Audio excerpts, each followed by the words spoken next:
As you might know, International Women's Day is a global day which is celebrated world over. And it usually is set up to celebrate the social, economical, cultural, and political achievements of women, while also making a call to action for strengthening gender equality and accelerating women's empowerment. The theme for this year's International Women's Day is Gender Equality Today for Sustainable Tomorrow.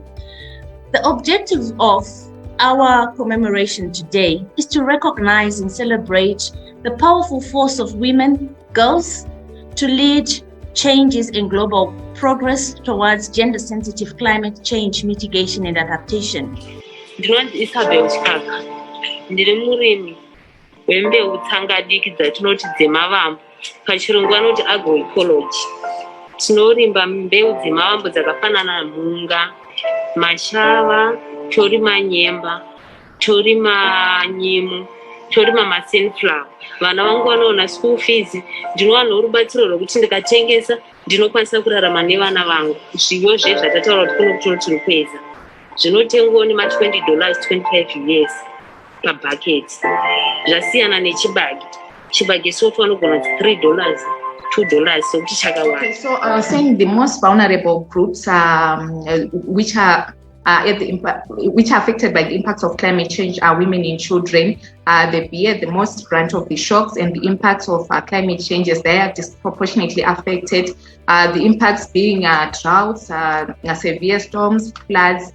We find women, mostly women and children, they are at the disadvantage when those things happen. We have the National Climate Change Response Strategy. The strategy proposes that the mainstreaming of climate change in policies for the vulnerable groups with their active participation. We also have the important one, the Climate Change and Gender Action Plan, which recognizes that women and children and people with disabilities are disproportionately affected. And Zimbabwe conducted its gender and climate change analysis, and it has developed its own gender action plan. We have adaptation projects that were carried out in Bokwe South District, where we implemented some nutrition gardens and solar vegetable drying units.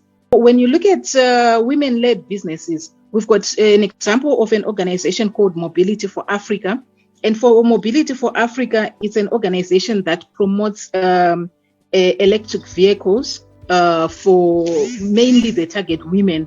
And for them, they also address the issue of women customers and women in the value chain. When you look at the tricycles that they promote, they are women friendly. They are also adaptable to the conditions in the rural areas and the roads that women are in, and they're also easy and light for women to be able to drive. Women are also heavily participating in horticultural production of high-value crops at their CLCs, which are community nutrition centers, or at the garden plots at the clinics, and also practicing agroecology at the same time. They are taking manure from their livestock and then they use it in their gardens.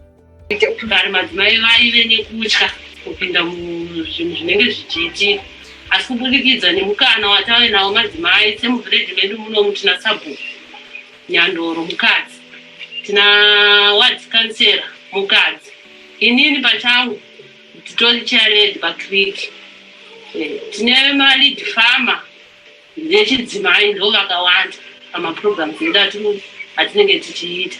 Saka tava nemukana semadzimai wakakura